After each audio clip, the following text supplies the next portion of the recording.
¿Comentarios, dudas? ¿No? Ya somos más que suficientes. Voy a compartirles el escritorio y vamos a continuar con los que estábamos viendo. ¿Dónde lo tengo aquí? Entonces,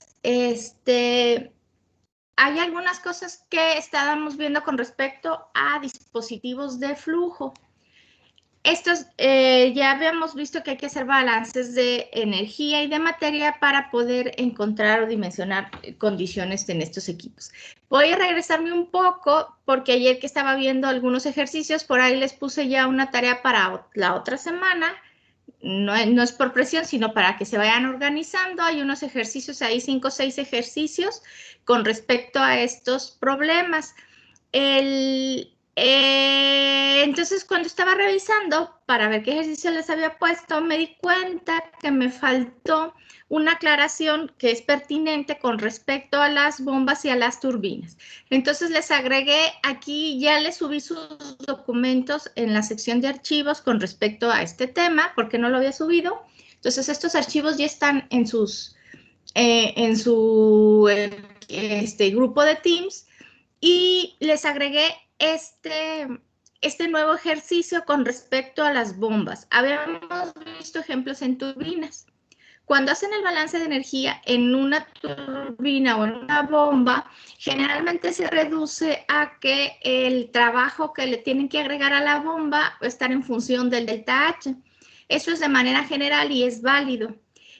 Generalmente esta ecuación es más empleada cuando tienen fluidos compresibles, o sea que estoy hablando que están hablando de la fase gas, tienen vapores o gases o sobrecalentados. Entonces, cuando se trata de este tipo de cosas principalmente, entonces estamos hablando de compresores y turbinas, pueden fácilmente calcular su trabajo que requieren en función del delta H. Pero cuando tienen fluidos compresibles, como es en el caso de las bombas, hay una simplificación bastante válida y que hay varias formas por las cuales podemos llegar a ella, pero la idea general es tener en cuenta que los fluidos son incompresibles. Vamos a hacer esa consideración, aunque sabemos que en realidad no es del todo válida y después, ya sobre todo cuando vean sus en Termo 2 se van a dar cuenta que en realidad no es del todo válida, pero bastante cercana a la realidad. Entonces, cuando se hacen dimensionamientos de bombas, los errores por considerar que el fluido es incompresible, eso estoy diciendo que quiere decir que no cambia el volumen, entonces, o no cambia su densidad y vamos a considerar el volumen constante, nos hace que las ecuaciones se simplifiquen a algo mucho más simple. Entonces, cuando ustedes están calculando una bomba, el balance de energía puede verse de otra forma y no decirlo en función del delta H, sino regresarnos a la forma donde estaba la energía interna. No, esta es la ecuación general, pero en función, antes de que este U más P1V1 lo convirtiéramos en H1, que es como nos queda la ecuación final, sino trabajarlas aquí. ¿Por qué? Porque entonces vamos a ver que el cambio del volumen va a ser despreciable, igual sucede con el cambio de la energía interna. Entonces, en estos casos, cuando tienen líquidos, es mucho más fácil trabajarlas en función solo de las presiones y no de la entalpía. Entonces, en este caso vamos a hacer un ejemplo donde tenemos una bomba. Entonces, esta bomba, lo que estamos haciendo es una bomba que es agua a 200 kilogramos por segundo. Entonces, dice que la bomba incrementa la presión de 200 kilos por segundo de agua por 4 megapascales. Quiere decir que vamos a tener un delta P de 4 megapascales. No nos está dando una presión inicial y una presión final, sino un incremento total de la bomba. Generalmente, cuando trabajan con bombas, trabajan más en función del delta P, no la presión inicial y la presión final, sino siempre, no importa qué presiones tienen, pero tienen un margen de un cambio de presión y eso es lo que se trabaja. Entonces, tienen ustedes un incremento de 4 megapascales de 200 kilos por segundo. Entonces, ustedes van a saber que también aquí en este problema vamos a ver que tiene una tubería de 20 centímetros de diámetro y sale a través de una de 12 centímetros de diámetro. Y vamos a determinar la potencia requerida por la bomba. Entonces, ustedes tienen la ecuación general del balance de energía, que siempre hay que partir de ahí. Entonces, en este caso, vamos a decir que es el proceso en estado estable, por lo tanto, todo lo que es con respecto al tiempo, que es nuestro flujo de aquí del cambio de energía con respecto al tiempo, va a ser igual a 0. Vamos a considerar que con este tipo de dispositivos, el flujo que entra es igual al flujo que sale. Por lo tanto, masa 1 es igual a la masa 2. También vamos a considerar en este tipo de dispositivos que lo que les decía, el cambio en la energía potencial y el cambio en la energía interna son despreciables. Entonces, esta es una muy buena suposición que pueden hacer con respecto a una bomba y no tendrán problemas. Y el último suposición que vamos a hacer, que es muy importante, es que el fluido es incompresible. Por lo tanto, el volumen 1 es igual al volumen 2 y es igual al inverso de la densidad del líquido. Estamos hablando de un volumen en centímetros cúbicos estamos hablando de masa, nuestro balance está en masa, en kilos, entonces por eso esta es densidad. Estamos hablando de 1 centímetros cúbicos por kilo. Entonces, obviamente, es el inverso del kilo por centímetro cúbico. Pueden tener un volumen molar, entonces tendrá una densidad molar. Nada más fíjense en qué unidades estén trabajando. Entonces, en este caso, como estamos hablando de agua, vamos a decir que es incompresible. Por lo tanto, la densidad va a ser constante y va a ser una sola. Ahora, en este caso no nos están dando las temperaturas ni nos están dando las presiones.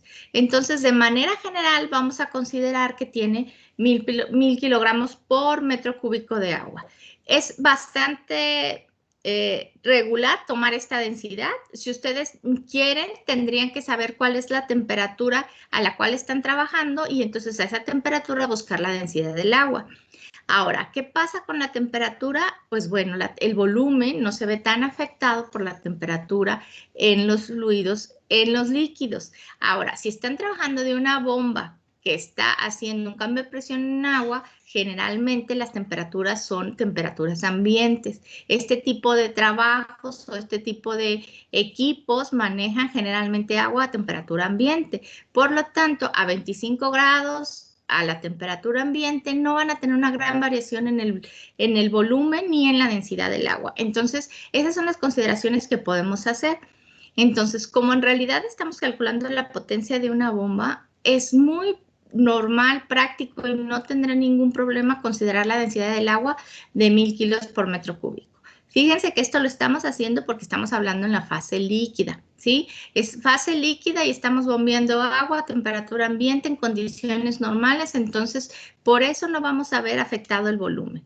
No sucede esto cuando están hablando de gas, vapor o vapor saturado. Todo lo que es en ese entonces no podemos hacer eso, pero en los líquidos sí. Cuando ustedes desconozcan, solamente busquen la densidad. Y obviamente se ve mucho menos afectada por la temperatura en líquidos. Entonces, esas son las suposiciones válidas que podemos hacer. Entonces, y ahorita al final vamos a entender por qué todavía mucho más fácil. Entonces, tenemos 1000 kilos por metro cúbico de lo que vamos a considerar con el volumen. Entonces, si la parte de la energía potencial, la parte de la energía interna la vamos a despreciar, vamos a decir que la masa es constante y que el volumen es constante, obviamente en la bomba también Q va a ser igual a 0 y el cambio en la energía con respecto al tiempo también es igual a 0. Por lo tanto, nuestra ecuación se reduce a esta. Esta es la ecuación básica. Ahora, ustedes observen que en este caso estamos considerando la parte de la energía cinética. También se puede despreciar. Como nos están dando el diámetro de entrada y el diámetro de salida, vamos a ver cuál es el efecto de esta parte de la energía cinética con respecto al cambio de un trabajo por compresión. Entonces, vamos a calcular los dos términos. Entonces, ¿qué sabemos también? Pues bueno, también ya habíamos visto esta ecuación del flujo másico es igual a la densidad por el aire por la velocidad. Entonces, el área de sección transversal al flujo Entonces, podemos calcular las velocidades porque nos están dando los diámetros. Nos dicen que son 20 centímetros y 12 centímetros. Por lo tanto, tengo 0.2 metros y 0.12 metros de diámetro. Entonces, puedo calcular el área de sección a transversal al flujo con pi sobre 4 diámetro cuadrado. Entonces, puedo calcular las velocidades porque me dan flujo másico, tengo la densidad supuesta y tengo los diámetros. Con eso puedo calcular la velocidad 1 y la velocidad 2. Entonces, observen también que entra una velocidad, ¿cómo voy a incrementar presión y cambio el diámetro? Pues obviamente tengo mayor velocidad. Eso es importante de que vayamos observando. Entonces, si nuestra ecuación es esta, sustituimos nuestros datos. Tenemos el flujo másico, tenemos las velocidades, y tenemos esta B, que es el volumen, dijimos que era el inverso de la densidad, y tenemos el delta P. Aquí tengo presión 1, pero no es presión 2. Es negativo porque tenemos un delta P, que es P2 menos P1. Entonces, aquí tenemos nuestro cambio de presión. Hagan siempre un análisis dimensional. En este caso, fíjense, en el primer término lo tengo metros cuadrados, segundos cuadrados. Al multiplicar por los kilogramos segundos, me quedan kilogramos, metros cuadrados, segundos cuadrados por segundo. Esta parte que está en rojo, kilogramos, metros cuadrados, segundos cuadrados, es lo que equivale a un joules. Entonces, en realidad, esta parte está en joules por segundo. Y luego, la otra parte tengo pascales por entre kilogramos metro cúbicos, o sea que es pascal metro cúbico sobre segundo. Los pascales metros cúbicos también son joules. Entonces, esto es joules por segundo y esto es joules por segundo. Por lo tanto, puedo sumarlos. Entonces, estoy hablando de que tengo mi análisis completo y al final me va a quedar mi potencia en joules por segundo, que esos son watts. Entonces, hasta ahí estoy completa. Entonces, si yo hago ¿cómo se llama? Estas sumas, ya me voy a fijar qué me queda. Fíjense, los 200 tengo aquí. Este término, que es el término de energía cinética, son 136 en magnitud. Y este término son 4000. Observen entonces la diferencia de considerar o no la parte de la energía cinética. Aquí tengo 4000 y aquí tengo 136. Entonces, en realidad es un porcentaje muy pequeño de lo que nos va a aportar la energía cinética. Entonces, 136 entre, ¿qué son 4000?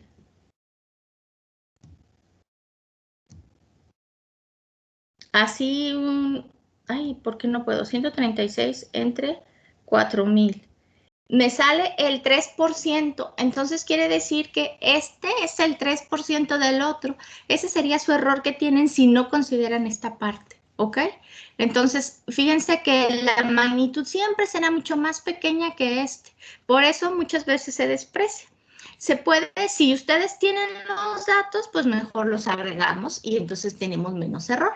Cuando hacen este trabajo ya nos quedan 827,000 joules, que son 827 watts, quiere decir que son 827 kilowatts. Entonces, esa es la potencia que van a ocupar en la bomba. Ustedes necesitan una bomba que jale con 827 kilowatts, ¿sí? Entonces, ese es como se calcula. Observen que la ecuación se puede reducir muy fácil cuando tienen una bomba y es mucho más fácil y es un cálculo más simple si ustedes eliminan la parte cinética.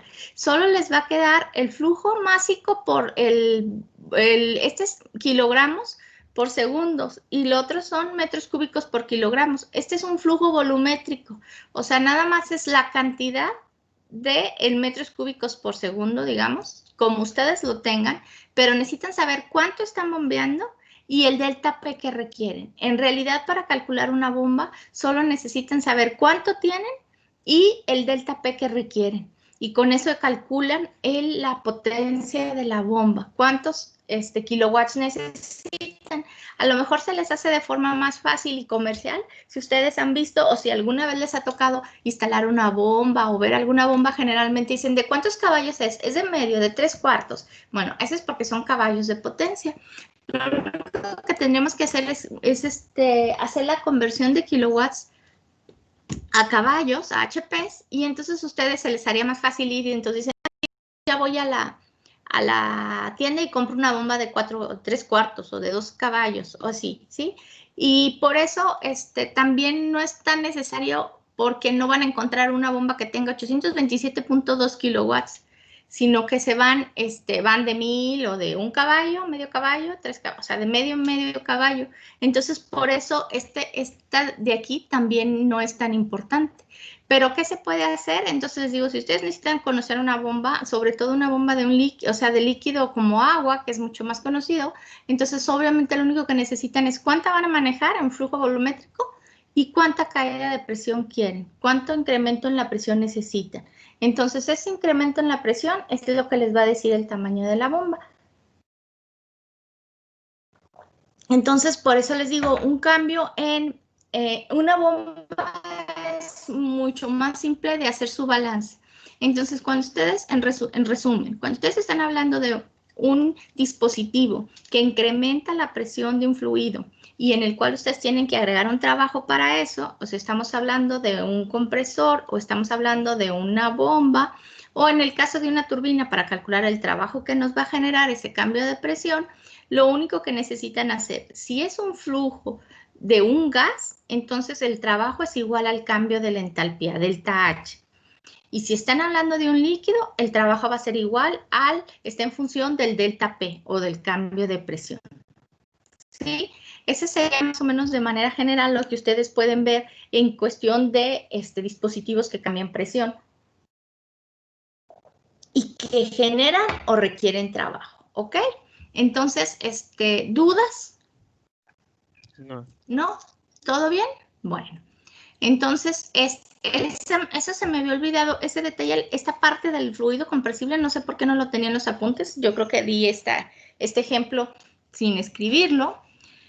Entonces, bueno, esa es nuestra parte de los fluidos, de los dispositivos que aumentan presión. Habíamos visto ayer las válvulas de estrangulamiento, digo el lunes, ¿qué fue? El viernes las válvulas de estrangulamiento, que ya vimos que en realidad son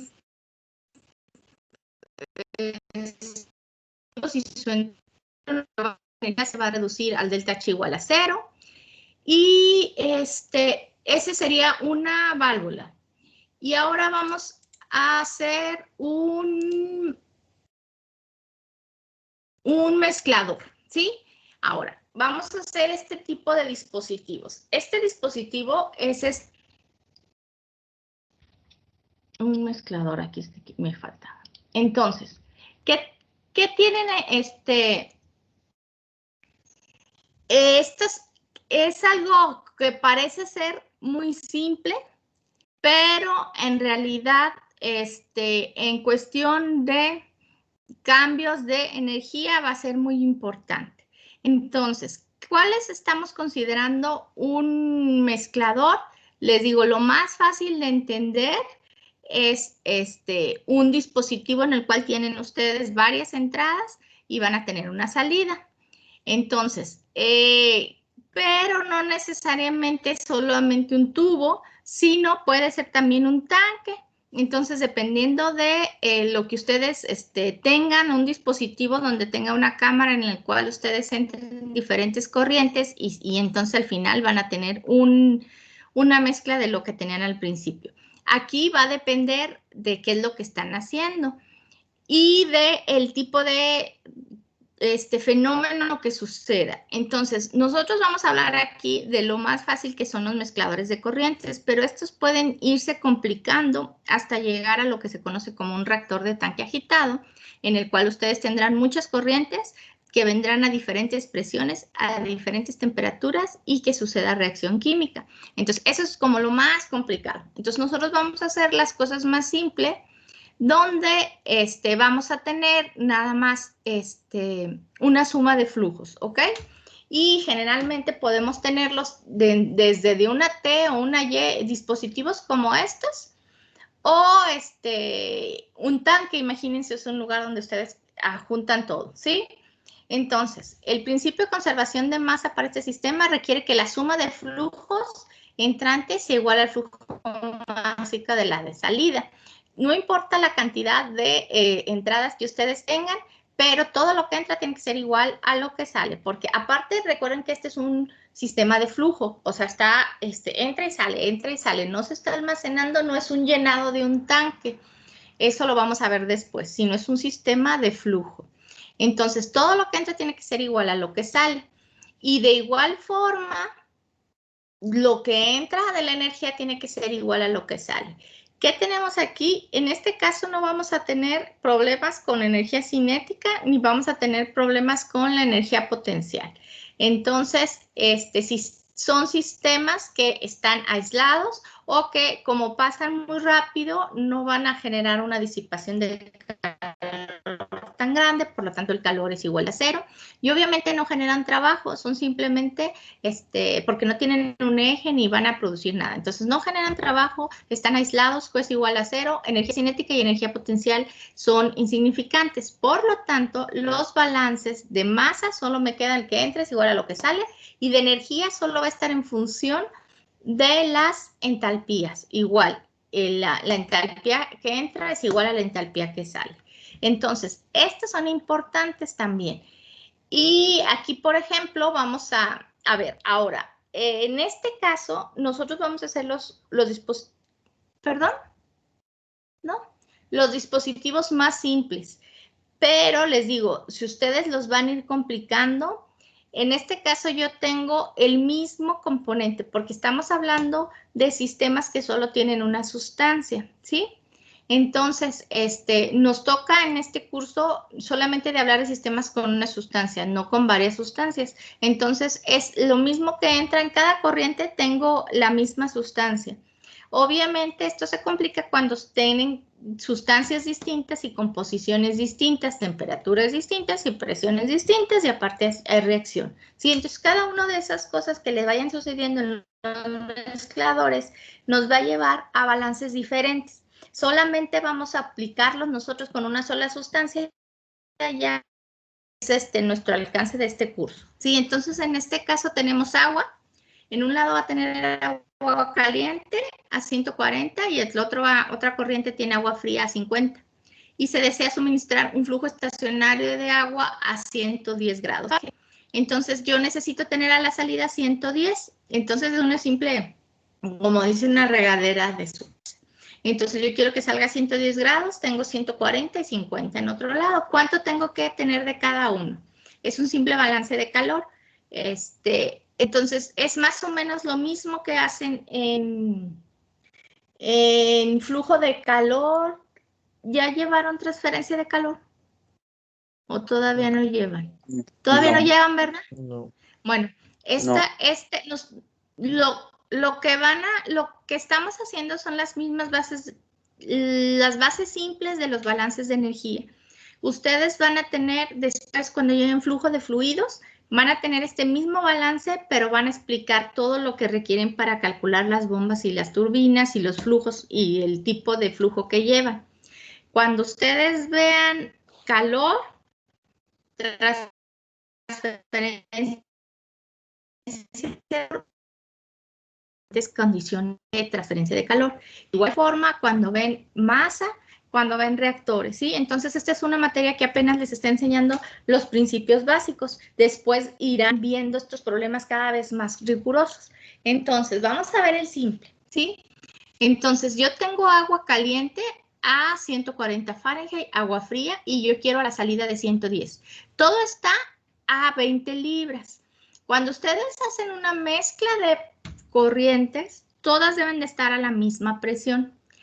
Si no, no va a poderse mezclar. Si tienen condiciones de una corriente que esté a mayor presión, esa presión va a disminuir a la corriente, al valor de la corriente que tiene menos presión. Y la presión a la salida no se calcula, simplemente es la presión que tiene la corriente con más baja presión.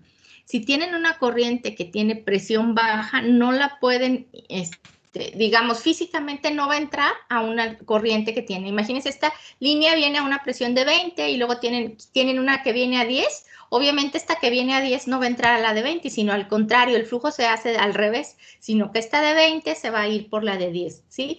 Entonces, lo que va a pasar siempre es que si si tengo esta de 20 y esta de 10 y las voy a meter a un sistema, obviamente el sistema me va a quedar a 10. Esta de 20 va a tener que bajar su presión, generalmente tendrá una válvula o ocurrirá algo que se llama un flash, y cambiará su presión y tendrán siempre 10, a la más baja, ¿sí? Entonces, siempre estos sistemas no hacen un incremento de presión. O sea, estos sistemas simplemente se va a mantener a la presión más baja de todas las corrientes que entren, porque pueden tener, como les digo, flujos de retroceso. O sea, quiere decir que en lugar de entrar, se va a regresar por la tubería.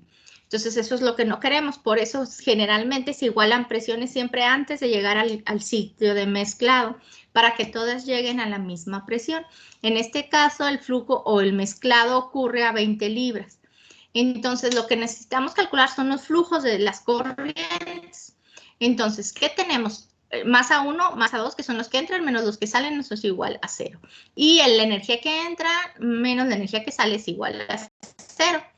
Entonces, vamos a hacer aquí nada más algunos arreglos para, obviamente, M3 es igual.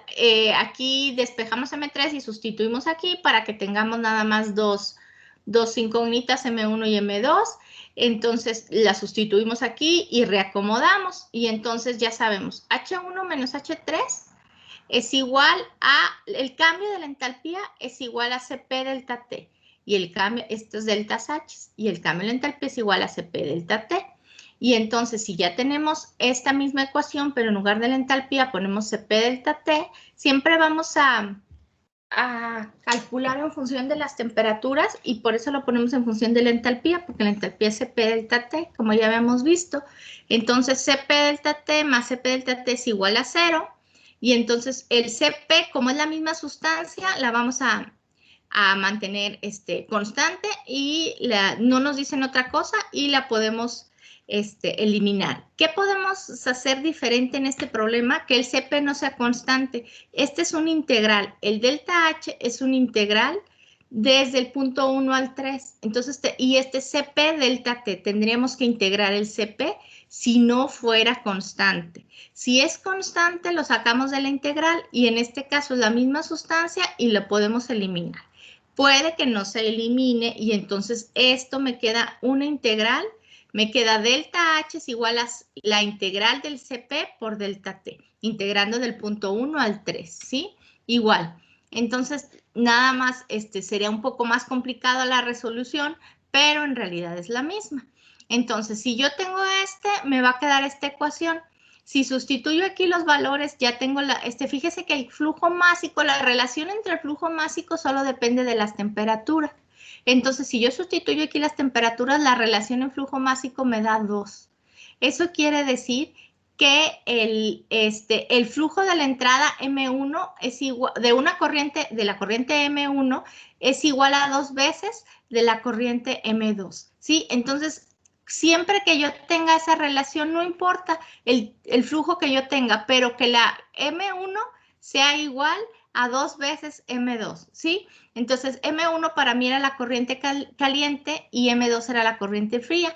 Entonces, el flujo de la corriente caliente tiene que ser igual a 2 veces la corriente fría. Si ustedes mantienen esa relación, entonces van a poder tener su temperatura final de 570, que era lo que teníamos. Entonces, esas es simplemente las relaciones que podemos hablar.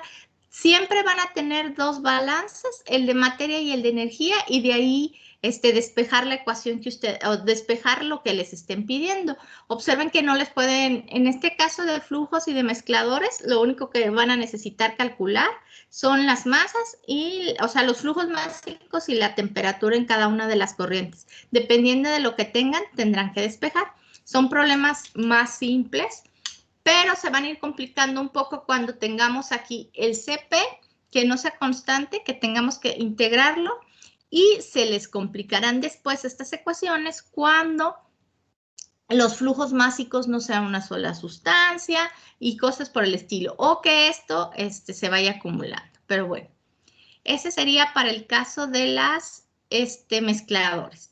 Vamos a hacer un último ejercicio que es también bien importante, que son los intercambiadores de calor. Les digo, estos dispositivos los van a ver muy bien en su clase de transferencia de calor, pero es importante que tengamos una buena o una aproximación a ellos para que aprendamos a llamarlos por su nombre y a entenderlos y ver de qué se trata. Bueno, entonces, observen la diferencia. En un mezclador como estos que tenemos acá, ustedes van a tener dos corrientes y se mezclan las corrientes y obtienen una final, ¿sí? Entonces, lo que tenían aquí y acá están en contacto directo, se mezclan y se hace una solución que va a entrar acá. En un intercambiador de calor, no. Tienen también corrientes de entradas y de salidas, pero cada quien va por su camino, digamos, no se van a juntar. Una corriente pasa y otra corriente pasa por un lado y por otro lado pasa. Las corrientes no se mezclan.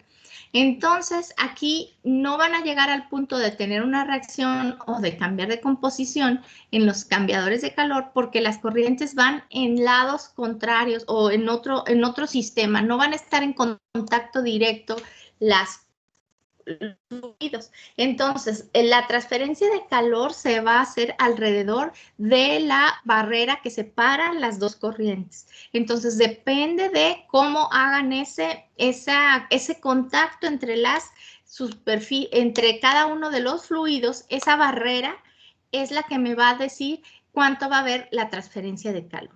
Entonces, en un mezclador no necesitamos decimos que todo el sistema no ocurre transferencia porque no ocurre a los alrededores y la transferencia se mezclan entre ellos la sustancia y por eso se igualan las temperaturas.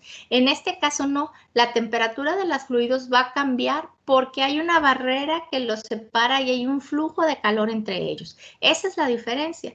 Entonces, son dos corrientes de fluido en movimiento que intercambian calor, donde dos corrientes de fluido en movimiento intercambian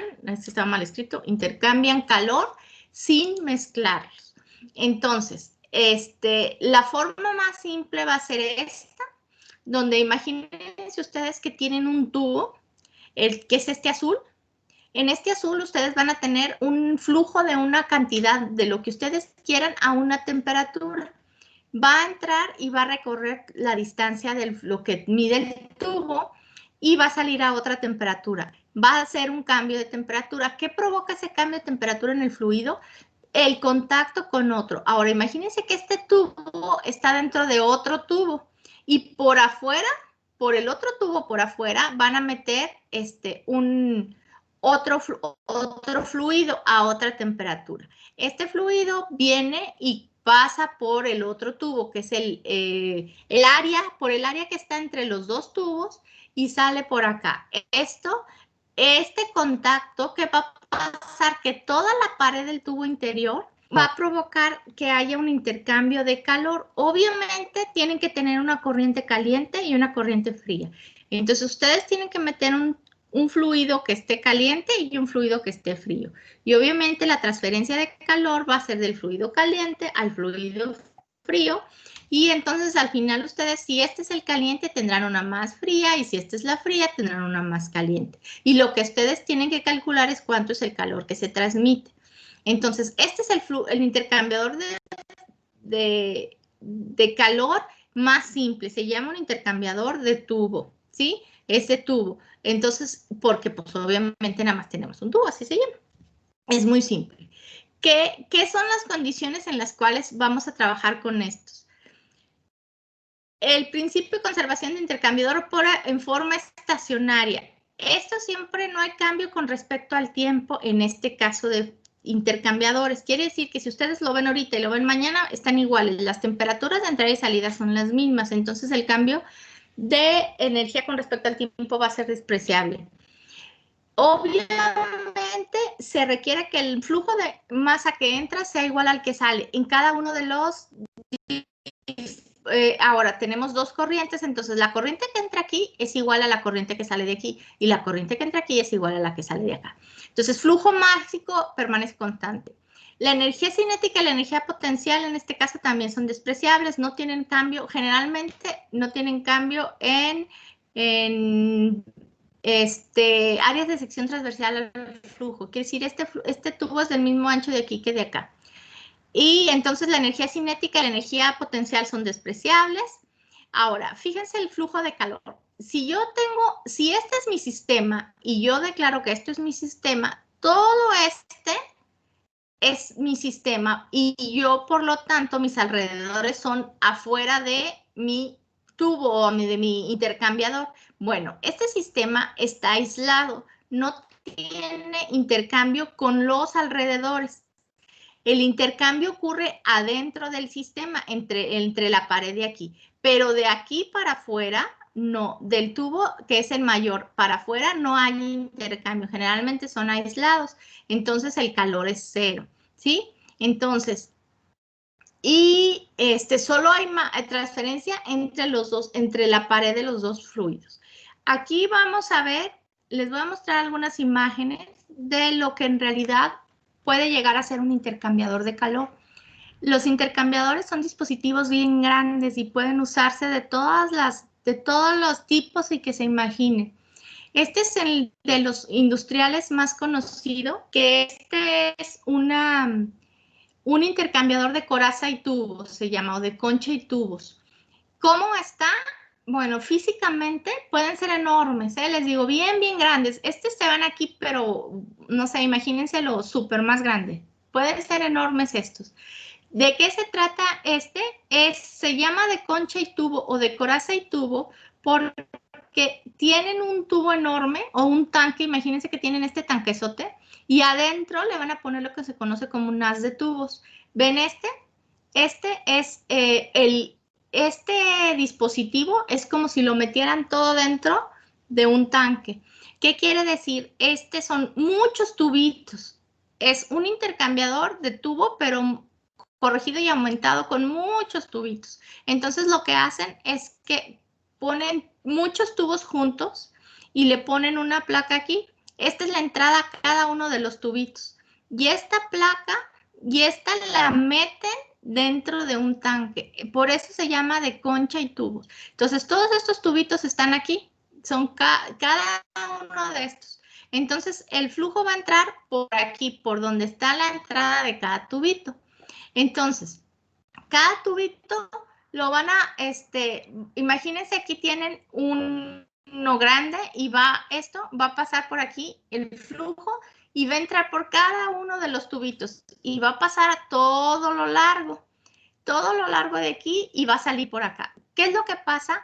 Cuando tienen este tubo aquí, el área de sección transversal es todo lo que está alrededor, donde se hace todo lo que se hace la transferencia de calor es alrededor del tubo. Entonces, toda el área de envolvente del tubo es el área eficiente para transferencia de calor. Si ustedes tienen un chorro de tubitos, tienen que multiplicar el área por cada tubo que tienen. Entonces, el área de sección donde ustedes pueden hacer la transferencia se incrementa con el número de tubos, entonces se multiplica. Entonces, tienen muchísimo más área de sección transversal. Entonces, meten muchos tubos dentro de otro y por aquí entra todo. Y luego, por el área que queda por afuera del tanque, ustedes van a hacer pasar el otro fluido, que generalmente entra por aquí y sale por acá. Pueden tener muchas cosas y muchos dispositivos. Estos se llaman deflectores o desviadores. Fíjense cómo se ven aquí. Lo que hace es que es una placa que hace que el flujo que pase por acá pase muchas veces y hace muchos. Entonces, pueden tener muchas cosas y muchos arreglos. Pueden tener arreglos en cómo colocan los tubos, pueden tener arreglos en la cantidad de deflectores, pueden tener arreglos si este es un solo paso ay, déjenme quitarle esto que me choca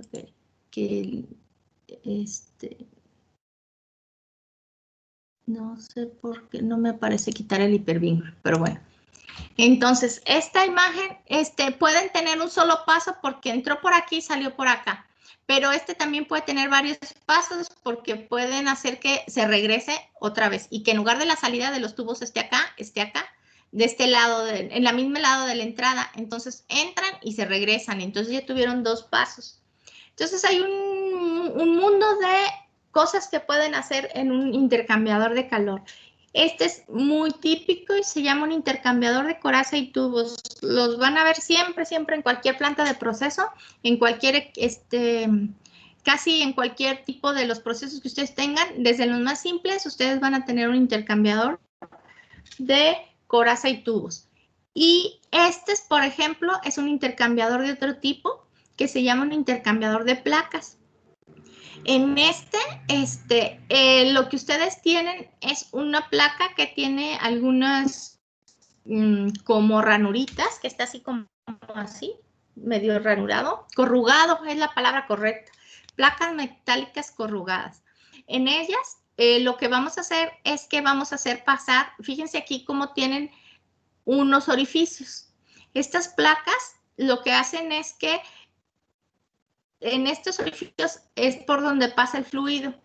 El rojo es el fluido caliente y el azul es el fluido frío. Entonces, por ejemplo, el fluido caliente va a venir por aquí y va a pasar por esta placa.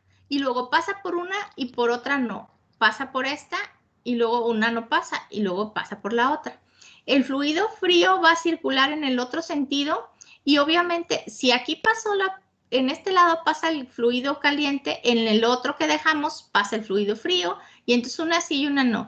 Entonces, a la hora de que circula entonces el área de sección, el área por donde va a hacerle el intercambiador es toda la sección transversal a la placa, o sea, toda la placa. Si esto está caliente, va a hacer que se caliente el fluido frío que está por aquí, ¿sí? Y entonces toda el área de la placa es donde lo tenemos.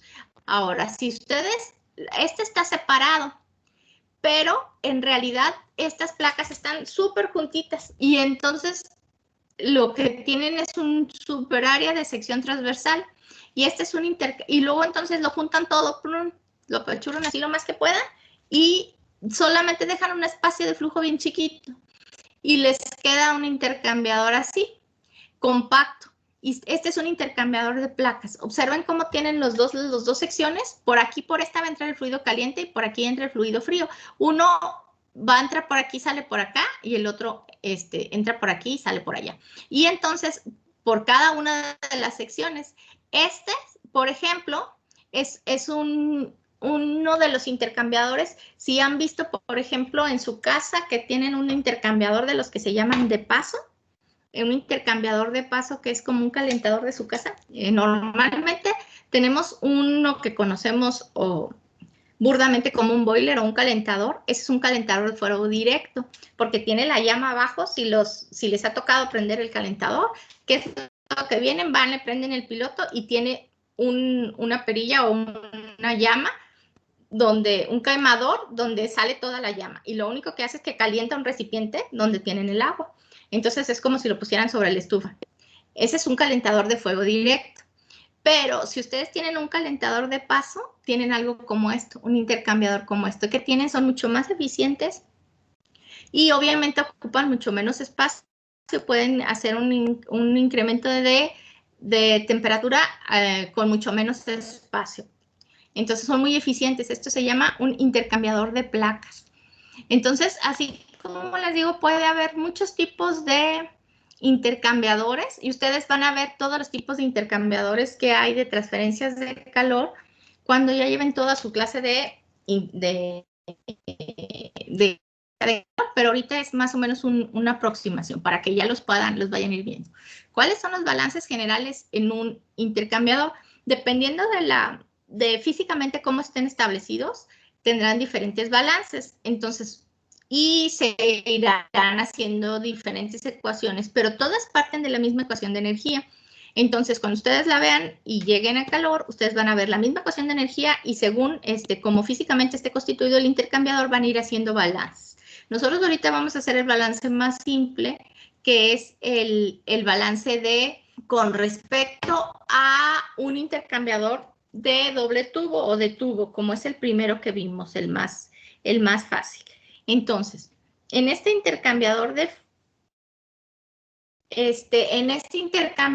tubo, ¿qué es lo que vamos a hacer? Vamos a poner la masa inicial y la masa final tiene que ser igual a la masa, al flujo. O sea, que estamos hablando que el flujo no va a cambiar. Ahora, hay que hacer el balance en cada una de las secciones. Como los corrientes no se mezclan, se hace el balance en el tubo de adentro y se hace el balance en el tubo de afuera, ¿ok? Entonces, tenemos que hacer el balance en dos. En un tubo, imagínense en el tubo de adentro, lo que entra es igual a lo que sale, ¿ok? Entonces, el flujo de entrada es igual al flujo de salida y es el mismo flujo másico. Tenemos nuestra ecuación general, donde la energía cinética, la energía potencial, el calor y el flujo estacionario, con respecto al tiempo, no están. Entonces, nuestra ecuación se vuelve a reducir solamente a, bueno, al trabajo, perdón, el calor, sí lo vamos a poner porque es intercambiador de calor. El trabajo es el que no está y entonces Q es igual a delta H. Y esta ecuación es para la masa en la parte interior como en el tubo exterior, son las dos. Y la importancia o la ecuación básica de diseño de estos es que el calor que que se va a transmitir de un tubo a otro es el mismo, pero en sentido contrario. Entonces, el flujo de calor que imagínense que el de adentro es el caliente, y va a transmitirse y va a calentar el flujo de afuera. Entonces, el de adentro va a despegar calor o va a emitir calor y este Q lo va a recibir. Por lo tanto, uno tiene que ser igual, pero en sentido contrario, con flujo negativo. Es el balance de energía y este se llama el balance de diseño o la ecuación de diseño del intercambiador. Es nuestro punto clave. Entonces, ¿qué se hace generalmente? Obviamente, igualarse estas ecuaciones, nada más Q, este es igual a este, solo con signo negativo, estas dos entonces son iguales. Entonces, esta es mi ecuación de balance y con esta ecuación de balance yo puedo calcular las temperaturas y los flujos que tenemos en cada uno de nuestros sistemas. Les digo, puede ser, y el delta H es CP delta T, y puede ser en función solamente si el CP es constante, lo sacamos de la integral y solo nos queda T1 menos T2, o podemos integrar el CP. Y entonces, esta es la ecuación general que nos va a quedar. Aquí les puse un ejemplo, es igual simple, donde tienen, de un lado tienen agua, al otro lado tienen aceite, y tienen las temperaturas iniciales y necesitan conocer una temperatura final. Con el balance general, simplemente se despeja. Entonces, aquí tienen un ejemplo donde ocupan directo. Y luego tienen otro ejemplo donde el CP es función de la temperatura y pueden simplemente integrar aquí. ¿O qué pasa? Pues les queda la ecuación muchísimo más complicada. Si quieren despejar una temperatura, pues es una ecuación no lineal, pero en realidad no hay mucho problema y se puede hacer. Entonces, estos son los ejercicios que tenemos para diferentes dispositivos. El jueves vamos a empezar a ver en estado inestable, pero bueno, pueden empezar también a hacer sus ejercicios que vienen ahí en su tarea. Los primeros, creo que son 6 o 7, son de estos, de turbinas, de bombas y de intercambiadores, ¿ok? Y luego vienen otros 2 que son para en estado inestable, que vamos a ver jueves y viernes. ¿Dudas, muchachos? ¿Comentarios? No. ¿Todos de acuerdo? Sí. ¿Sí? Sí, profe. Les digo, nada más les vuelvo a repetir, si van a subir la tarea, se los encargo mucho que por favor la pongan en Word, sí, eso me va a ayudar muchísimo, porque Sí. toda la semana, el fin de semana me la pasé tratando de revisar los exámenes de cálculo y batallé mucho, pero ya aprendí que lo mejor es que me lo manden en Word, ¿sí? Se los voy a agradecer. Entonces, tenemos, ¿dudas? Nada más.